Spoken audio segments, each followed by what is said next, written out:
Ooh, the webinar has started, Kind of. I know. Everybody's kind of piling in now. as per usual. Yeah. I'll tell you guys a fun work story. This is a general thing. It'll be cool to cut it out of the edit, but it'll be fun for those that show up earlier. I used to work at a place, names not allowed, but that insisted on using only clear cups for uh, coffee, whatever. And I was like, why is that? I have a theory, and it turns out it was my theory, which was that people kept sneaking alcohol, like they just brought like shots Oh of my whiskey. gosh, you're kidding. No, No and day drinking. they would day drink first thing in the morning. So I think about that as I'm on That's what webinars and happens when you're at an agency. They're kind of wild. All those creatives, we're kind of like the big nerds. We're hyped up on coffee all day. except the people that were like, man, that creative director sure is slurring a bunch in his I Starbucks cup. know. And then all of a sudden they're like, only clear cups allowed. And it's like, food dye still exists, but it was a I cool. know.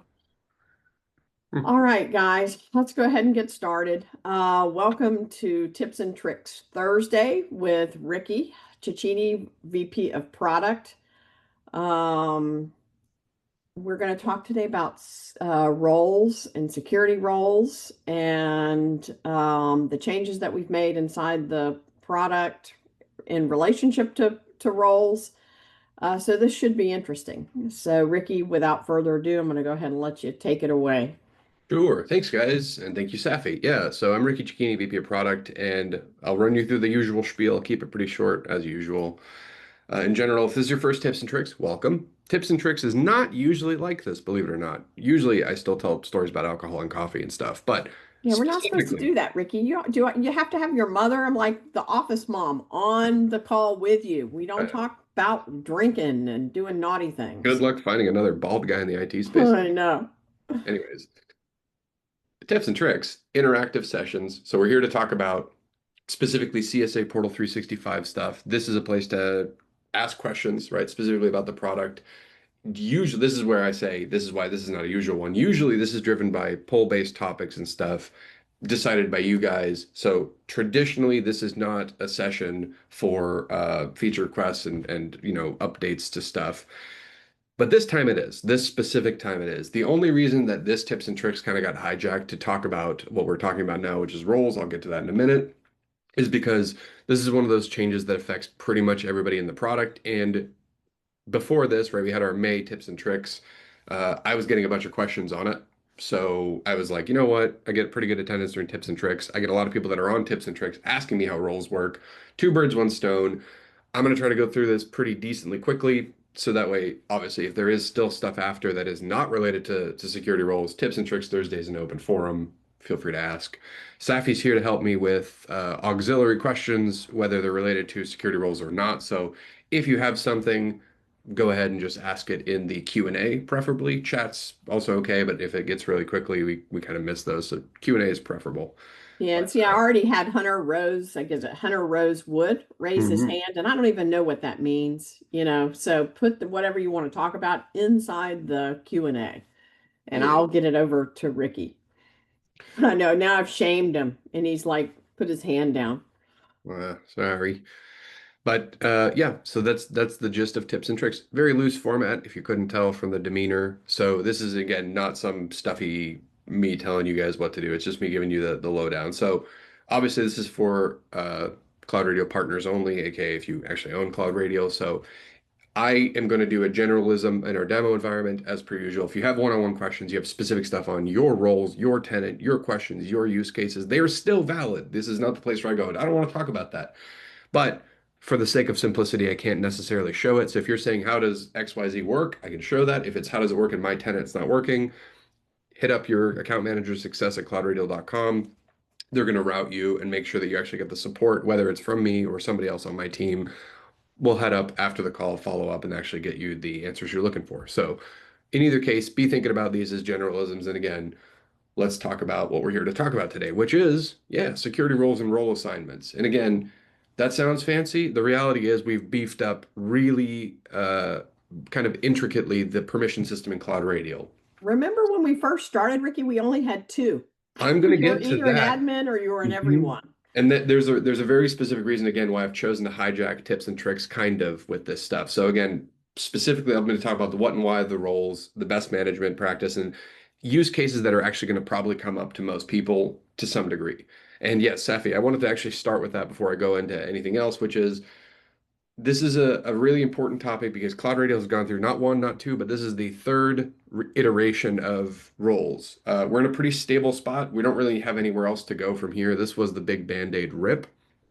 When we first started, like Safi was saying, we had, I mean, literally the bare bones of system. We had basic user, everyone, and then we had admin user. The delineation between those two was literally like, can they see some of the features? Can they see all the features? Then I want to say it was 2023, 22 maybe, actually maybe 22, a couple years back, we did a more advanced version where we actually did split it up and created customized roles and all that other stuff. What we're talking about today when it comes to security roles and role assignments is we haven't done much expansion in the roles themselves. You can still really modularly, just checking, make sure that you can actually assign the roles that you want.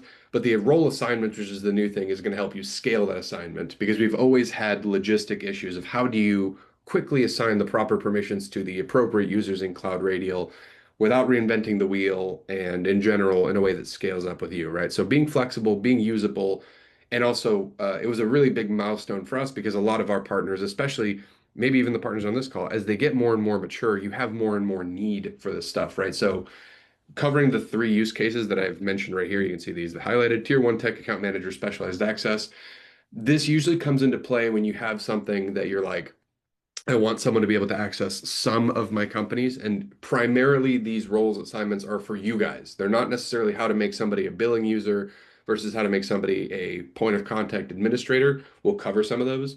But this is really more for like, what do you do when you want to give someone within your own company sub admin level access? And what does that mean? And how can you use it? Right. So it is really focused on the partner's success, which is why I was like, well, because of that, it's more of a tips and tricks thing to really get the most out of it.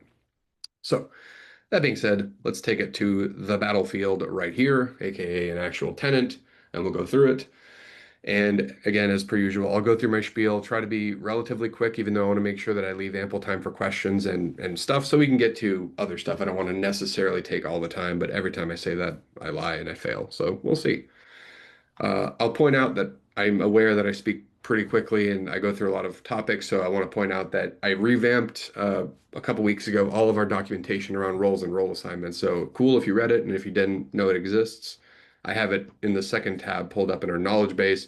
There's a general article on role assignments that tells you like what to do. It's kind of the anchor page, right? So you can jump to how to add, how to remove, how to attribute, aka put it in there, and even the use cases that I'm going into today, there's a spot at the bottom that specifically goes into like what this means, how it works, a video on it, and the sub stuff. Again, I don't expect anybody to decide that a fun Thursday reading would be to go through all this. That's what this webinar is for. But if you missed a step or I'm going too quick, again, step by step, this is listed in here.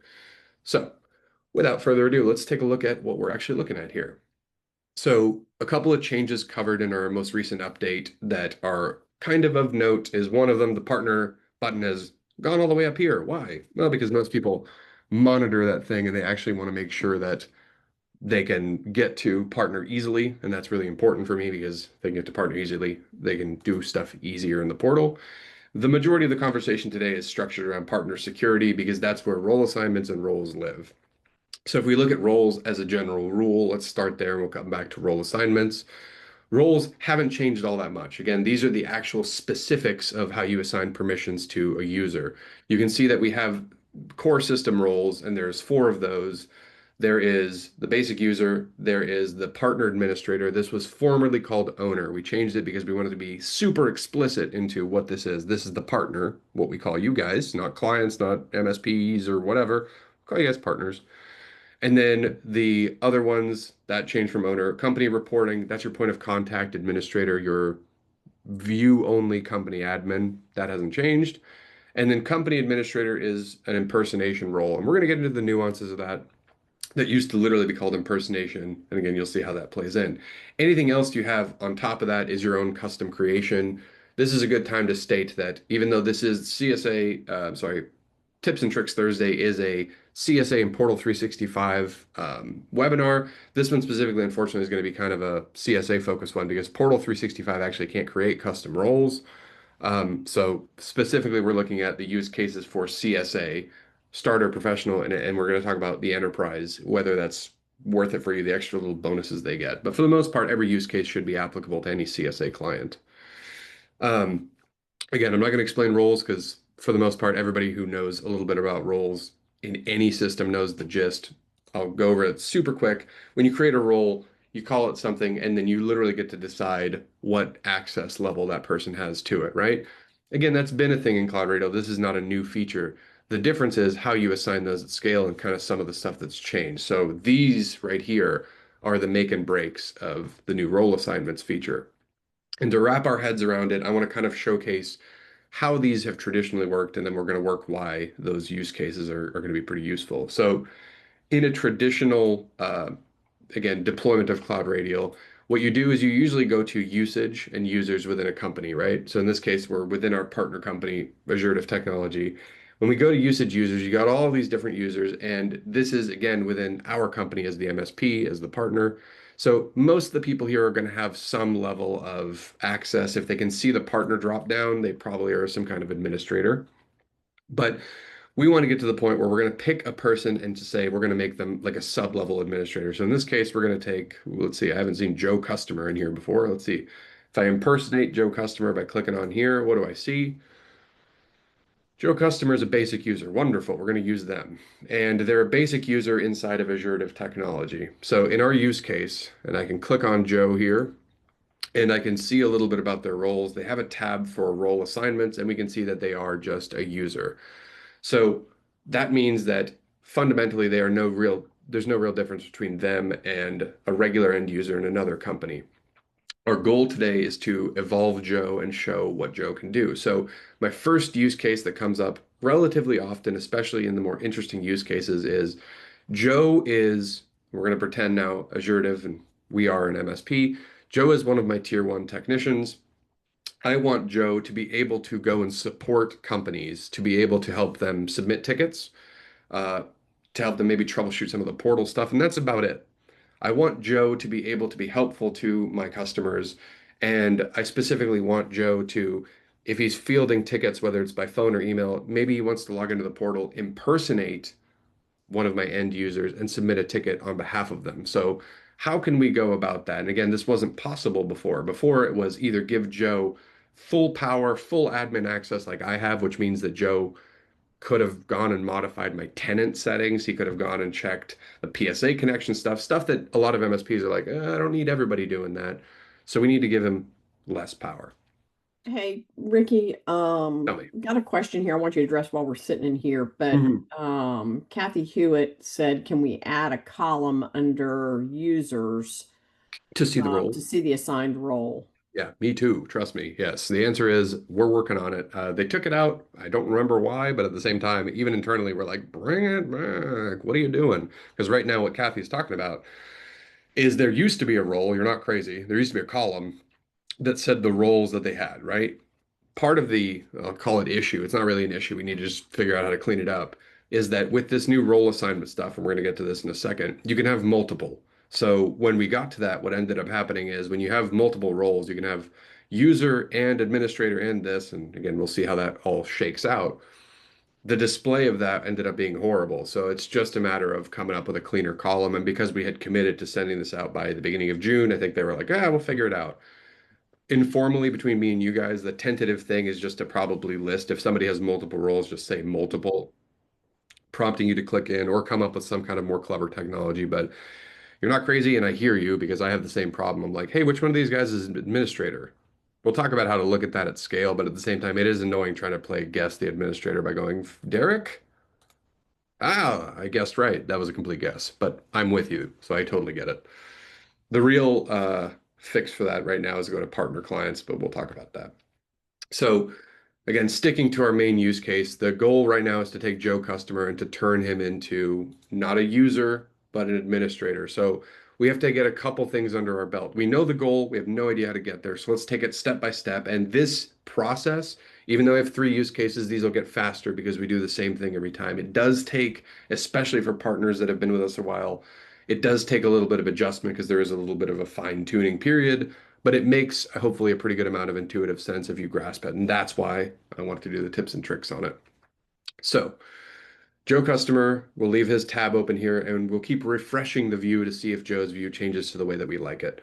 We're going to go to our roles. And first things first, even though I already have some of these, I'm going to go build the roles from scratch. So I go to partner security and I go to roles. So I start with the end goal in mind, right? I want Joe to be able to be a managing technician. Now, roles stack now. And what that means is that when you have a stackable role, we even have it in the documentation all over the place. It says you will get the most permissive role.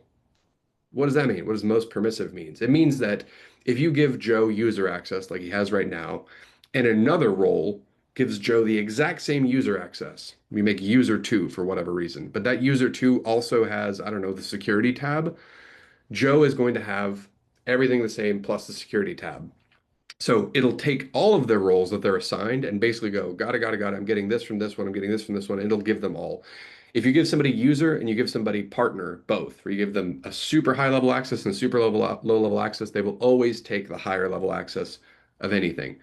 That's good because that's actually what we're after right now, right? We want to give Joe a little bit more than user and even with a little bit of partner access. So when we go into the roles tab and I go to build him a new role, I get to call this whatever I want. So again, just like I have in the background, I'm going to call this Tier 1 Tech, give it to differentiate, and I'll put webinar so I don't confuse myself later.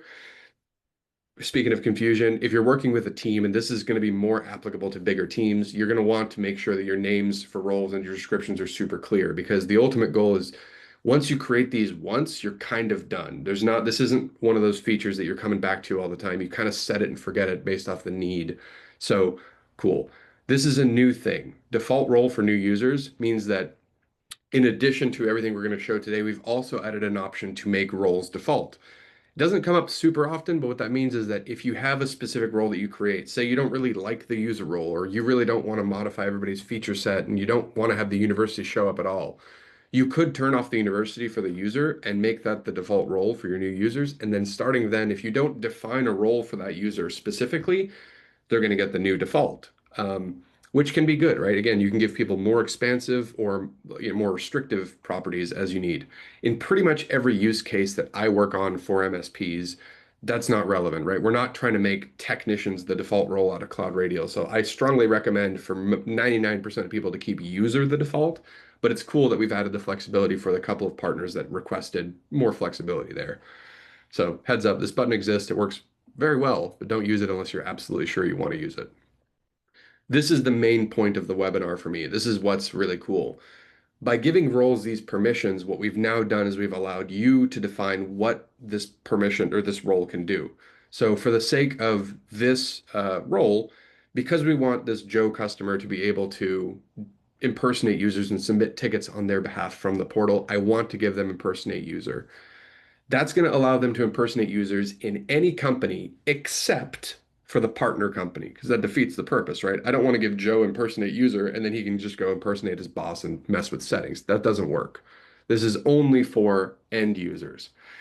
As a caveat, what this will do, this is written all over the documentation too, we took a hard stance here. This will allow him to impersonate end users. It'll also allow him to impersonate company administrators. So this does not magically solve the use case where you want Joe to be able to jump into a company and help out with tickets, but not see their billing invoices. We're not doing that. He can come in and still see those billing invoices. So heads up, if you give somebody the ability to impersonate user and they impersonate a point of contact that can see invoices, following that logic, Joe can see invoices. We're okay with that. I think we're at this point we're totally fine. The use case for most people is just getting them in there and supporting. Impersonating administrator and administrator all features are more for the account manager. I don't believe that a technician use case would need these. We'll come back to these, but for right now, we just want Joe to impersonate users. These are if they want to impersonate to stage their portal. So like that's more for content creation, that's more for planner manipulation, not relevant for tier one tech, but again, we will cover a use case with these. So Then it comes down to the permissions. Now, every time you spin up a new role, the default permission set is going to be a basic user. So even in my videos that I put up on the KB, I say, I'm like, look, you really don't have to mess with any of these because everybody has at least user level permissions, which means that based on what I said earlier, if it's the most permissive thing, he basically already has the exact same thing as he has before. So you can spend your time doing this, and sometimes I do, because I want to make it super clear that he's only getting additional permissions, but really it won't make a difference, right? Whether he gets no access here or he gets the exact same access, he already has user, so those permissions are there. So really, when I'm making this tier one role, it's basically like, okay, in addition to the user permissions, what does he need to have? Well, again, this is giving him access within our partner company. I don't want Joe to have any access to any of this stuff. He still can just be a basic tech. I don't need him seeing security and compliance within our partner company. I just want him to have super simple access. I want him to have minimal access to the client's area. Why? Because I want Joe to be able to jump in and access the user list, and I want Joe to be able to access the list of companies. So that's cool. That's it. That's the entire tier one tech role. He has impersonation powers and he has access to go to clients and read them. That's literally all there is to this. No additional stuff. I can cut off all these other things if I want to, but there we go. So pretty much every use case we're going to go through is going to be create a role, looks good, assign the role, check his access, and tweak from there. That's all there is to it. So tier one tech webinar exists. It's assigned to nobody. Now that I have my role, I'm going to go to role assignments. I can manage them. I can see them from here. So back to what you were saying earlier about how do you tell who's who out of the user list, right? Obviously, it's tricky to go to usage users because it doesn't show who's got what usage. So one of the easier ways to do it, at least now, or at least this is what it requires a little bit of a mindset shift, is to go to partner security and check from here because here you can already see if somebody has the right access. If you're trying to see who are the ones that have full partner administrator access, here you go, right? You can see their access from right here. If you're trying to see in a specific company or whatever, the filtration system works better because it's global. Number one, you don't have to jump from company to company to see who's an admin in this company, who's an admin in this company. And it beats doing what you used to have to do, which is go to partner clients, click on a global user list, and then try to sort companies through here and figure it out. This is a specific area to say who has what role. So, Ricky, can internal tickets be restricted to only those submitted by the staff member while allowing them full client company admin? Can internal repeat that? I have to wrap my Okay, head can around it. internal tickets Mhm. be restricted to only those submitted by the staff member while allowing them full client company admin? Whatever access that user is going to get, right? So, like in this case, I gave him impersonate user. He's going to need to jump into that company as that internal user. So, I think by definition, the answer is no, because he's having to assume the identity of a user to assist them in ticket submissions, which means that You take on the role of the person that you're yes, and I'll show that in a second. impersonating. Let's not get too confused ahead of time here, but fundamentally, you'll see why the answer to that is basically no, because once I give this technician power to impersonate, they're going to be able to submit tickets as that user, and that's pretty much it. There's no secret to them. It's basically just giving them power to do it. So they don't have any So squirrely way. going back though, what it's Drea Chapman is saying, Hmm? we don't want our tech seeing our company tickets, but full access to all clients. Yeah. So So so he's talking about their internal on their company. they don't see that. That'll Okay. be solved. Yeah. And the way that they would see that is if you wanted to, you could create a role for that user. That's a good question. So already by default, right? If we give Joe customer, he can see support and support tickets. Now he is a regular user inside of the portal for the partner. So Joe customer is already only seeing his own internal tickets for the partner company. This additional permission we're going to give him is going to give him power to do stuff for the clients, but that will not expand his power inside of his own tenant. So that is actually correct. The use case that you're thinking of, what Right, you're going right. for is right. Okay, Okay. and then I know that you're going to answer this later, but I wanted to kind of bring it up. But I never say, I don't know if I'm saying his name right, but it's Aaron Higgins. is there a limit to how many roles Owen. can be set up? And I know that there are based on their packages. Yeah, so the number of roles that can be set up are limited to 10 per starter and professional. So you have four, so really it's six custom ones. If you're enterprise, it's unlimited, but for the most part, it's six customs for the regular folk. Okay, but that's 10 total. 10 total, not 10 10 custom, 10 total, total. but So you six have the custom, ones that we force you to have. six or four of them, right? They're four. Right. Okay. So back to the role assignments. So again, we can see who's got what role. Again, let's not lose track of this of what we're trying to do here. We're trying to give this guy who is a basic user in our partner company access to other people. So easy peasy. Let's go add a role assignment. This can be tricky, but not really. Once you figure out what it is, it's really pretty simple. So the scope type is basically saying, how big of access are we talking? Are we talking about access to a specific company? Maybe. We'll come back to that use case. Access to a company group, that's an enterprise only option. I'll give the use case for that later, or partner. In this use case, what I'm trying to do is I'm trying to give Joe global access to all of my companies, all my clients, right? So I'm going to give him partner, which is global access. That does not grant him infinite power. It just means he can see all the companies. If I say, hey, Joe is the tier one technician specifically for one company, I would pick this one, right? So then the next thing becomes which company? Joe, if I click dental office, would only be able to impersonate and administer tickets for dental office. If I pick partner, which is what I'm going to do, global, scope goes away because now we're basically saying there's no one to pick. He's getting access to all your clients. So scope is basically saying what level of access are we doing? We're going to come back and I'll talk a lot about these two use cases, but for right now, we're doing super simple. He gets global access. So no scope, what role? We just made the role. We want to do tier one tech webinar, and then it's saying what type of user. Again, user group. If it says group, it's an enterprise thing. You might not even see it actually if you're a professional or starter. But I promise you can accomplish the same things as enterprise. Enterprise just gets a faster way to do it because enterprise people are moving like tens and twenties of users at a time like this, which most people don't need to bother with that. So that's why it's specifically for them, not because we're mean. Member type user. So all I've said so far is I want to give global access to my clients. I want to give a tier one tech.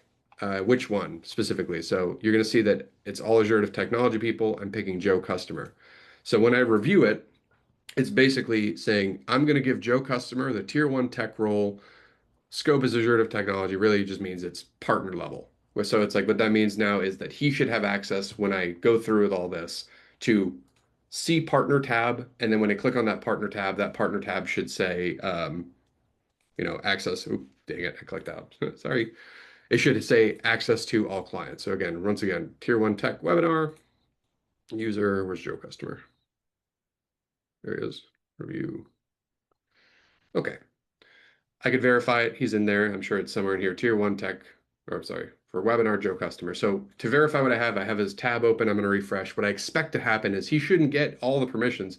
He should just get the partner tab, right? He's not full power admin to answer Drea's question. No, he's not getting all the support tickets, right? He didn't get his stuff expanded. He's just still just a dude.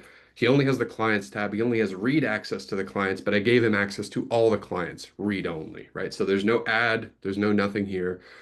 Now what Joe can do is he can go and click Brown Brothers. He can become a generic user, which I'm sure he can kind of take a look around their portal. He's not a specifically named user. Or he can go to the user list, and if he's trying to support somebody in another company, right? So let's say he's trying to support somebody in Woodward Labs, which is one of my companies I have here. Chris Dix, he clicks on it, and he can quickly just go impersonate user or like report a problem for Chris Dix here. So what'll happen now is he is impersonating Chris. He can come in, he can see Chris's view. Again, this is actually Joe doing it, right? And then he can go in and click stuff and submit stuff, and it will go through as Chris.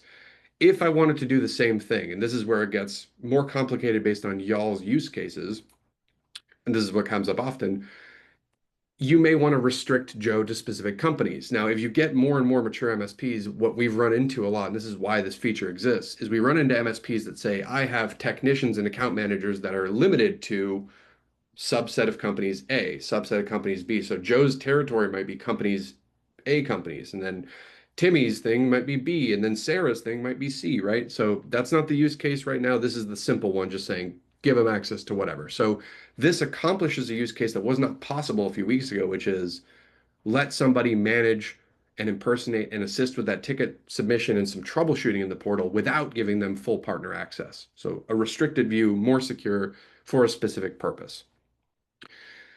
Why he has all the stuff and it works the way it does, again, Joe has taken he has a user role. He also got the partner role. It didn't take his user role away and replace it. It added it on. That's my additive stuff, right? So even giving him that one extra drop down, added it on, and we're off to the races. Now, I'll switch to the account manager use case because it's really the same example. The difference is account managers might want access to a specific company. If we wanted to do access to specific companies for Joe, right? What I would do is I would go remove his assignment here. When you look at this assignment, this is also how you can kind of audit and tell who's got what. I can see that I assigned that tier one tech role to Joe, and he's got a scope type of partner. So just from this screen, I could tell you without having to jump in and check his access, whatever, that Joe can see all companies with the tier one tech role. So you can quickly just be like, what does that have access to? Oh, he can see client, he can see all clients. So you can basically bounce between role and role assignments to get an idea of what they have really quickly.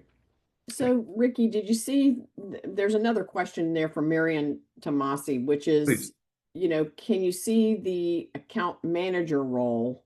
Mhm. Does this mean we need to create a role assignment in each account for the account managers based on the accounts they manage versus being a partner in the That's scope? perfect question. That's exactly where we're going. So yes, Okay. depending on what your goal is. So we're going to use Joe.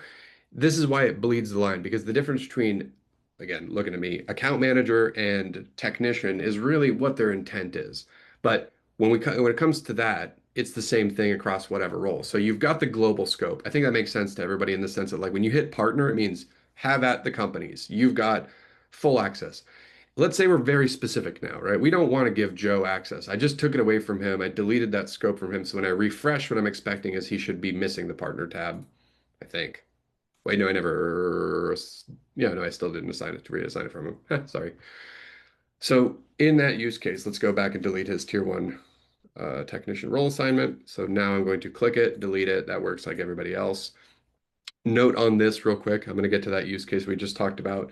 If you delete role assignments, you're like, oh, reset these people. They are not going to be able to be role-less. They are going to get reset to not user, but the default role you have selected. So if I started just mashing delete on his stuff, he's going to get reset to whatever. In our case, it is user. So now that I deleted it, I do expect that partner tab to disappear. And it does. So back to, was it Miriam's role? I believe that was the name, right? Maybe. Sorry. Yeah, Marian. Okay. So what that means then is in this use case, you're like, I don't want to give Joe access to everybody. I want to give access to, let's see, the client list I have in here. I need Joe to have access to Blue Light and Brown Brothers only. Then we come into role assignments. We already built the role. We're going to set the scope type of company. And we're going to say, okay, we're going to pick Blue Light, Tier 1 Tech Webinar, and we're going to do a specific user, right? Same thing, Joe. So what done is the exact same thing, except instead of saying everybody, I said blue light. So now what'll happen is Joe has tier one tech management of blue light. Fundamentally, what that means is he still gets that partner tab back. He still gets client, but his client view is limited to the one. He can support the one tech. How do you scale that? Because chances are we just talked about, if I need to do this for blue light and brown brothers or whatever, that's where we get into the use cases. So again, from what we could tell from our partners that we asked before we rolled this out, the majority of partners that are going to be, let's say, a little bit less operationally not even mature, it's just like they don't really have a use case for these hyper nuanced things. You do if you start getting into more advanced portal usage, more specificity, more quick deployment. So if you wanted to keep doing this, all you need to do is keep adding role assignments to companies and so on and so forth. You can So, quickly see, Ricky, Mhm. okay, keep going. Sorry. I'm going I to was come going to back say, to this. Yeah. you can quickly see why you may want to start adding in the group assignments. Because let's say you have six account managers, six technicians, or whatever the number is. Then maybe what you want to do is you want to set maybe one company, but you don't want to do this for one person and one company at a time. So if I wanted to say, okay, I want to give six people access to blue light at one time, right? Six technicians at one time. Instead of users, which I could multi-select, I could totally do that. It's not like you have to do it at one time, right? If I've got multiple people, I can do that right there. But if you wanted to do it by group attribution, then I could have people in a group say everybody that gets put into the product people user group gets access to this stuff. So the group triggers, again, don't add any net new functionality. They just make it easier because you're using your groups to assign stuff. So what that looks like, again, this is a little bit more advanced usage, but if you have a user group called technicians and you want technicians to have access or technicians subset A to have access to whatever, right? You could say, I want them to have a company group. I want them to have access to management group A. And we're going to actually look at an example here, but I'm giving you a sneak peek to the gist of the stuff right now. But that should answer how to do this at scale. Either you do it globally, you do it by company one by one, or the in between of that is additive by company and user group. But again, that's an enterprise thing specifically for the speed of management. So What's it? I have an anonymous user who said when looking at roles, it shows Mhm, 25 users assigned to company admin. mhm, Okay. mhm. But when they look in the role assignment, that list is empty. Ooh, that's a good one. We should look into that. But that would be one where we want to make sure we actually get with you after. So anonymous person, Anonymous, I you're don't going know, to have to cough up your name. or at least just submit a support ticket and we'll get to it. Because when we did this, let me address why that even happens. That's not really that surprising for me.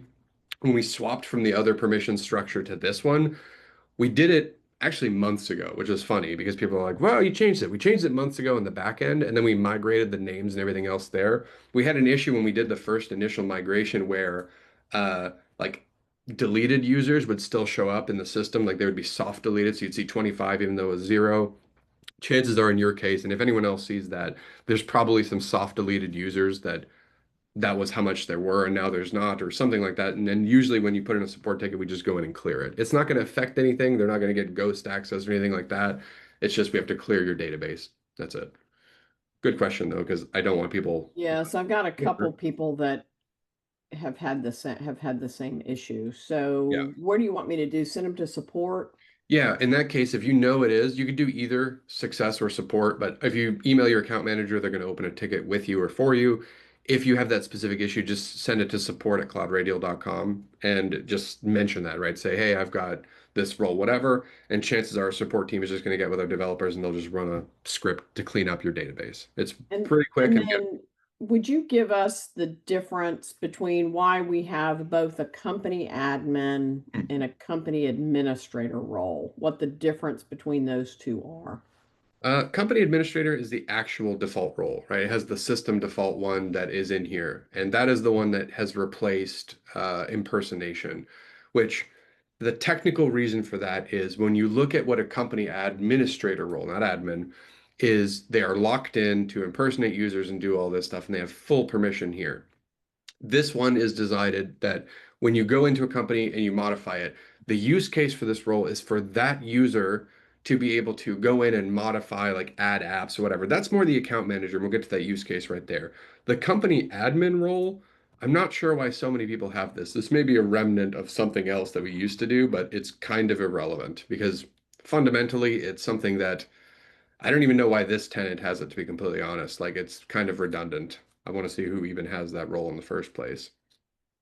Eh, In my case, it may be something that we just did as an example and forgot to clean it up, but it doesn't really add anything different. The roles that you should be sticking to are, again, your traditional company administrator. That's your impersonation one. You don't really want to assign that to people because that's akin to giving them full power into stuff. Majority of people, if they're like your typical basic point of contact, like you have a company, someone is the administrator there, they're the one that pays the bills and is the big cheese. This is the one to give them because they have basically it's a read-only admin, which 99.9% of the time is what you want. The only reason to create a custom role or do anything different, right? Like kind of like our company administrator is the one that has full access, would be is if you have a point of contact administrator that you're like, I want to give you power to create tickets, courses, like create them for their company. But again, I don't run into too many people that have like that collaborative power. Could be good for point of contact, could be good for a co-managed person, but for the most part, unless you are specifically doing that, then you really just want to stick to the system default roles. Okay, let's go through the account manager one because I think it answers a couple of the questions that have come up, and we're going to be able to see what the power looks like. So we took our Mr. Joe here. I'm going to delete his tier one technician. So we've looked at how to make him a tier one tech of everything. We looked at how to make him a tier one tech of a specific company, right? He's not Global Scope, he's Blue Light Co. We're going to delete that. When we do it again, right? Again, we saw that we could keep doing this again. We're going to switch up his purpose. Now we're going to do not the tier one tech, we're going to do account manager. So what does an account manager typically have? Again, from what we usually see, an AM, again, I'll do webinar. Account managers, from what we see most of our partners administering, are fundamentally supposed to be able to go into the company, assess stuff further in the feature set, right? So they want to be able to check out if that planner is looking good, if the policies are looking good, if the assessments are looking good. They also, unlike the tier one tech, the tier one tech, we gave very limited access just to clients. The account manager or somebody more responsible for compliance and something like that may need access to more global reporting. They may want to see assessments at the partner level. They may want to see the planner at the partner level. So it's a little bit more permissive. We still don't want to give this account manager access to change our branding and, mess with our PSA settings, but they do need to have a little bit more. So let's do our account manager. Definitely want to write a description in real life. Definitely don't want to make this a default role. In this case, our typical account manager, I don't want them impersonating users. I want them being a generic kind of like a managing person inside of a company. So I'm for sure going to want to give them this. If this account manager is dealing with a company inside of the client list that has a limited feature set, right? And I can showcase a little bit of that. So if I go into, right, this is my super powered global admin. If I look at my clients list, what the difference is if I give, let's say Blue Light Co., right, impersonate administrator, I have full access to their full feature set that works perfectly well. Most people, I think, know this, but I'm going to do an example. If I give Blue Light a very restrictive feature set, let's see, give me 1 second, everybody. This is not planned, so I'm a little sloppy at this. I'm going to purposely give them a very restrictive feature set. Okay, perfect. So this company, I'm going to give them access to a feature set that doesn't even include infrastructure or security or whatever, right? Phase two. Okay. Give me one moment, 1 moment. This will all make sense once I actually stage it properly. Did I mention these are kind of a relaxed webinar? I should have. Okay. So phase two. So what I've done is this is a common example, and this is comes back to when you build the role, do you need to build the role to give them admin or admin all features or both? Okay, so in our company list here, I just shuffled a bunch of stuff around, but I've made it so Blue Light Co., when I impersonate an administrator, gets a limited view. This is genuinely the top level view that a company admin would be able to see. So again, if you've been using CloudRadial for a while, the use case for impersonate admin all features is when you don't want to have to do what I just did and struggle with going to their feature set, changing it up. Say this account manager needed to access the planner because you're planning on rolling out the planner, you're planning on staging it now, but you don't want to have to keep doing what I did, flipping their stuff back and forth. Impersonate admin all features is basically like a free sneak peek view. It'll give them access to the full feature set without having to change the feature set. Number one use case for this, like I said, is when you stage stuff up. So this way I can go in and go, tee let me get into their planner and move stuff around, but the actual account is none the wiser. Then when I want to turn on that planner, it's already staged for them. Hooray. So I don't have to do this awkward shuffle back and forth. So as you decide your roles, and I'm going to go back and look at this, when you're saying I'm building this role, do you want to give them the power to see that company exactly as the admin sees it? That means that it would look like this even for them, right? This one here, the limited view, I forgot where it is. There it is. Do you want the account manager to see exactly what they see, or do you want them to be able to stage stuff? And that will be your deciding trigger as to whether they get either one of these, right? Maybe one, maybe both. They do the fundamental same thing. It's just giving that power to access that company. I'll give them both. Then for end user stuff, again, like I did last time, you don't need to really mess with any of these because this is related to your company as a partner. This is more what Drea was saying. Now we go, what is the use case for this account manager? Well, we need them to access their clients. Maybe I want them to even be able to create clients, right? So I'm going to give them advanced access. I want them to be able to modify, let's say, or actually be able to see the reports. I want them to be able to see the assessments. I want them to be able to see the global planner. So what I'm doing now is I'm cherry picking things that this account manager can see specifically, right? So I'm saying read the assessments, access to the clients, even to be able to add additional ones, planner and reports. Looks good to me. So I've got AM webinar. Same thing as before. I've created my role. Now I'm going to assign it. Same exact discussion as last time. So you can see why I'm like, whether it's a technician or an account manager, semantics, right? Basically saying, is this account manager going to get access to a company, a group of companies, or all companies, global? I'll do one company, right? Company, which one? Blue light, like we did before. I want to give AM access to whom? The user. Again, we're going to keep using our poor Joe customer. So now Joe customer is going to get access to blue light as an account manager as we just defined it. That's all I've done. So very, very similar in setup to the account or to the technician that we did. Let me close all these other tabs. So now when I refresh Joe's view, I should see the partner tab. He gets more stuff, right? He doesn't get access to our settings. This account manager doesn't get access to all the other stuff. The client list is limited to just that one company, but so is the other stuff. So if I see the planner view, for example, this message still pops up. You can kind of ignore it. It doesn't really do it because it just says, hey, we failed to pull other things. That's good. He's only seeing the planner for the one company. So if you keep adding companies, this accomplishes the goal where an account manager can now be locked to a set number of companies, to a set region, to whatever, without having to jump into those companies, without having to see all things, right? So now he can look at all the stuff in specifically one context, which is cool. And because we gave him impersonate access, then now this account manager can go in, click impersonate admin all features, stage stuff up, double check things, create content, right? Whether it's tickets or maybe he wants to flag stuff in the planner, he wants to check on the policies, do their day-to-day, stage the planner the way they want to, and then bounce out of there without seeing too much. That's the gist, right? Similar execution as the technician, just different definition. The technician got view users, the account manager got be able to see additional stuff in there, but more or less the same. So if you can take away from this webinar that the role assignments really is it's the assignment, it's not necessarily the role that's powerful, and that's the brand new feature, then you can kind of start getting crazy with it in any way you want to. I'm going to cover a couple more use cases and answer some questions that naturally pop up from this. But one of the other things that I will state, and this is, you can go back and read our announcements and everything.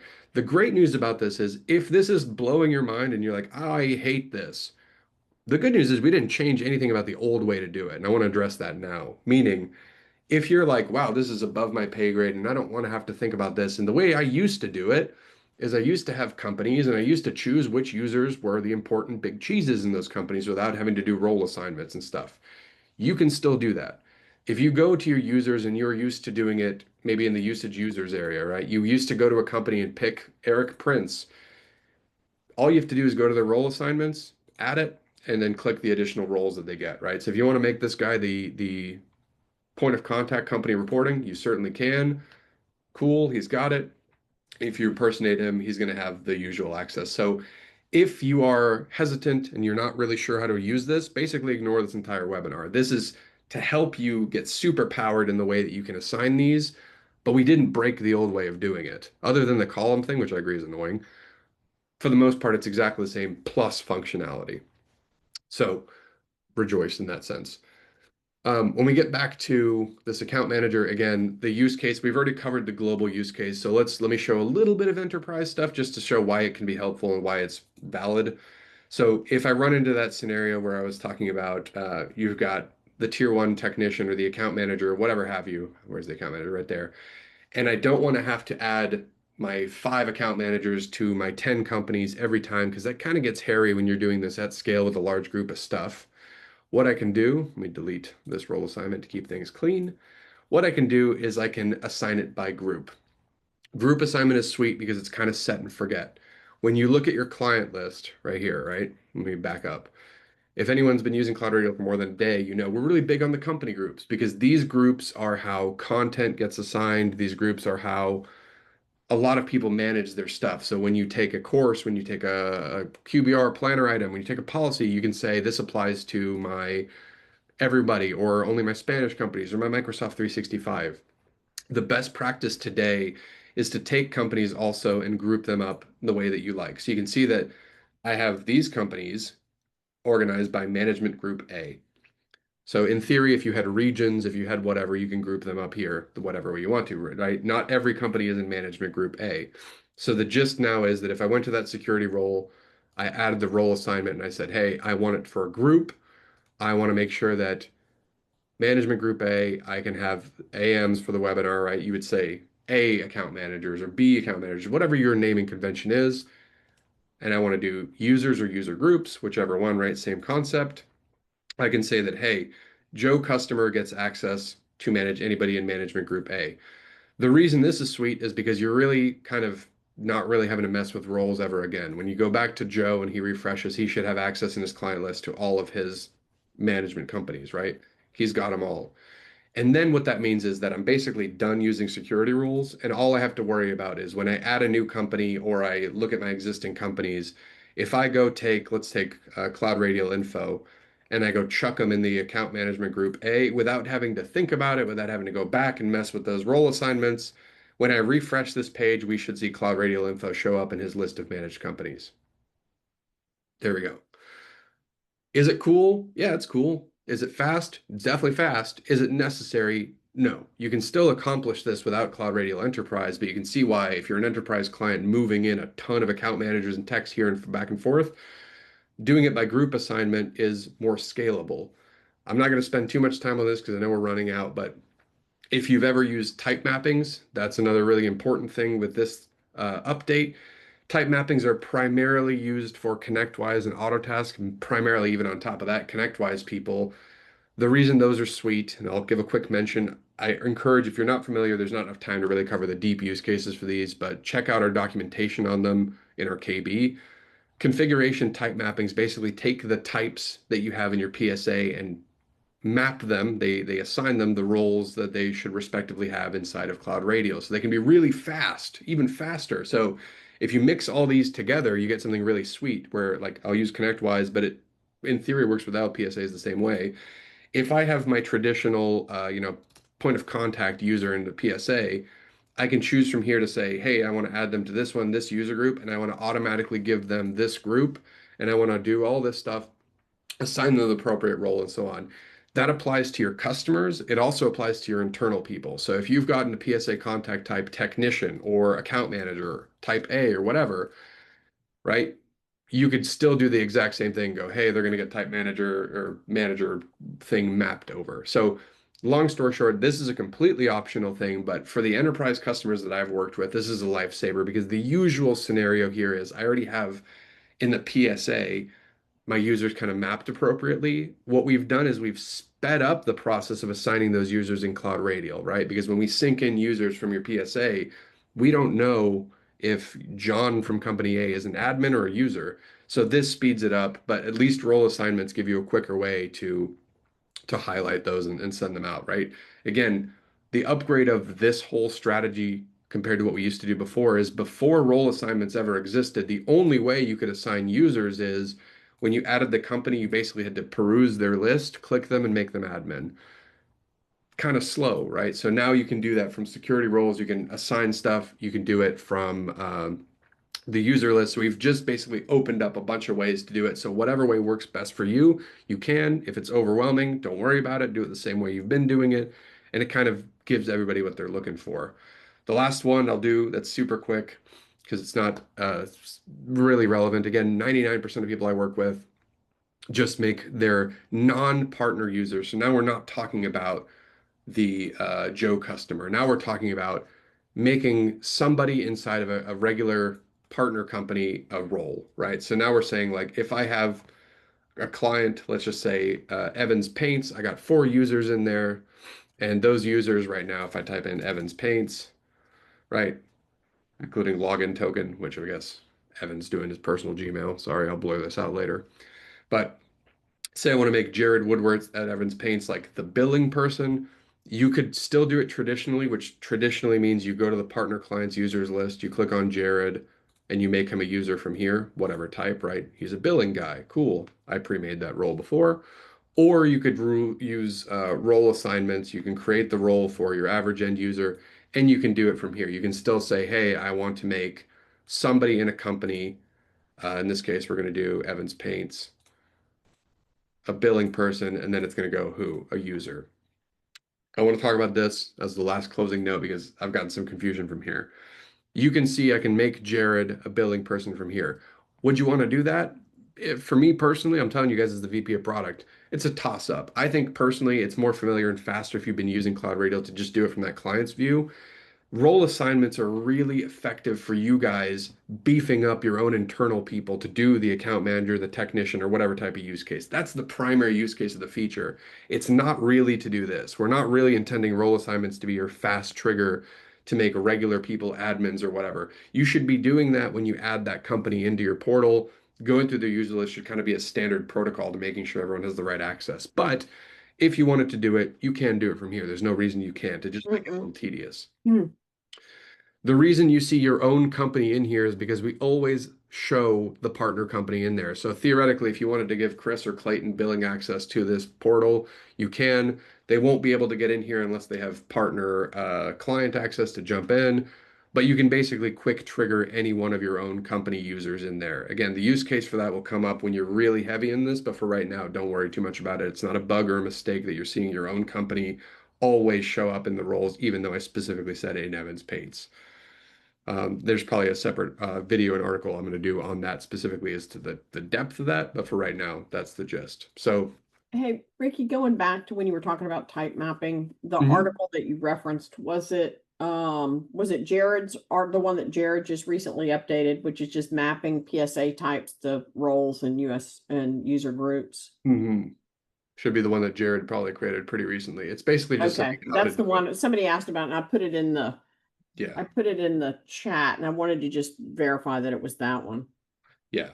because I know that it's different on some of the PSAs, but there's It, articles that link to those yes. PSAs. The difference is like with some of the PSAs are pretty good about having map fields, and then like the annoying thing for like Autotask, right? It may have changed and we need to revisit it, which if you guys know this, let me know. But the gist is like some of the PSAs, they don't have that natural type. So what we have to do is we have to look for something that is either pushed out in their API and or creating a user-defined field like a UDF, right? So in this case, I think Autotask still says, hey, go create a UDF for it, fill it out the way you want and we can pick that up. So we're looking for the same thing. So there are nuances to the PSA specifically on how to do it. Again, it's not like only ConnectWise supports it. It's just some of the other PSAs require support for it. So, Yeah, so going back into this, and I will tell you, and I wrote this in the general chat area, but Ricky writes most of our documentation, and so probably unlike most, our support documentation is very, very good. And when something comes up, I really, you can probably find the answer at support.cloudradial.com. mm, But we keep it updated, even when there's an issue. Sometimes I can go in and look at the support documentation, send it on to a customer, if I'm talking to somebody. I mean, it is good. And I don't have the technical experience that the rest of them have. And some have videos, so I would really, make sure to use that as a resource because, as I know, y'all stay up all night and sometimes our support is not there to help you in the middle of the night. So I would suggest that you just kind of peruse around, kind of search around and look at all the, if you've got an issue to kind of look there. And yeah. especially with the documentation on the roles, Ricky's done a really good job in writing that as well. So, And because it's Ricky AI, as much as I'd love to tell you I just chuck this into ChatGPT or something, I don't, which means that if there are mistakes or there's something that's not clear, they're like Ricky's mistakes. they're my mistakes, which means that if you're like, what an idiot, I'm the idiot, which means Okay, that Ricky, you've got 1 minute left. I don't want to end on I'm an idiot because I feel like that's mean to me, but I'm just Yeah, you saying are not an idiot. if you guys go through this and obviously say like that's confusing, doesn't make sense, like if you reach out to support, it'll be me that fields the documentation stuff. So let me know. Again, the trouble with roles, I'll tell you as just a product guy, but in general as a human being, anytime you get handed a feature like this that merits a big discussion, that has a billion use cases, has a lot of dependencies on whether you know user groups and company groups and type mapping, it can go super hardcore. It is tough to cover all the use cases, especially in a webinar. It's like an hour. But I'm hoping that at the very least, like I was saying, it's like it can be tricky to be like, "Yeah, I kind of heard that you can do that stuff." A lot of the stuff that I mentioned that Safi's talking about is I tried to break up each article to be more specific rather than having a 88-page support article on roles. It's I try to do the biggest anchor ones that you could do, meaning that they link off to stuff. So understanding role assignments is the best place to start. And also, I want to say just the basic roles one, security roles is understanding security roles. So those two both link off to everything, right? So what are the basic roles? What types do you get? How do you get them? What are some common stuff? And same thing for here. So if you just start with those two roles to kind of get into it, get a familiarity, get an understanding. And again, there's videos showing exactly what I did slowed down. You can do that too. But I obviously went over. I never make my time. Sorry, Saf. No, you never do. We never have time for questions, but I think I've fielded most of them as we were going, so I think that we're fine. But please Um, put in support stuff because again, this is a new feature. I mean, it came out a week and a half ago, and obviously, like just like the one that we saw, the you have company admin stuff that's not attributed to users. Like we're still in the sense like when we launch a feature, we're hyper aware that there's still issues that could happen, especially when we're migrating, we're upgrading. So be on the lookout for yeah, stuff. so put those in. I've told them to go ahead and put those in as support and into support, open up a ticket, and Ricky is going to go in and look for those tickets. But we'll get it fixed. And I've already, as far as wanting that other column inside, I've Yeah. already sent that off to to development to let them know that we had comments about it on the webinars. Yeah. So, we're here to make this work for you. And one thing I want to say is, as far as the enterprise package here, having the unlimited roles, I think one thing that CloudRadial has tried to do is the product is complex, but it fits, that one person MSP all the way up to the enterprise. And I think as your MSP starts to grow, your clients start to have more complexity, which we've seen as we started with the video. As I said to Ricky, I said, look, remember when we first started, it was admin and basic. And so now there's so much more complexity with your clients, and we're trying to grow our product along with that to handle that complexity with the roles. Um, and usually that enterprise client starts to see a ton of that. And so there you have the unlimited, but you also have the 10 in professional and starter, Mhm. which gives you a lot of opportunity to kind of, standardize and have consistency in your work. So with that, Ricky, it is 12:03, so we need to ditch so that these I'll people try to do can this go faster back at our and have their 6 p.m. lunch. Right. It's like as I repeat this at 6 p.m., I'll try to be faster. We'll see. But Yeah, no, it's a for now, lot. and All going right. So thank you very, very much. My guess is you'll probably be hearing maybe another, we may have to have another webinar on this, but we will record it. We will send it to you, and we'll make sure that you're able to get to it. So yeah, sweet. have a great day. Thank you very much. Ricky, thanks. See you guys. Bye.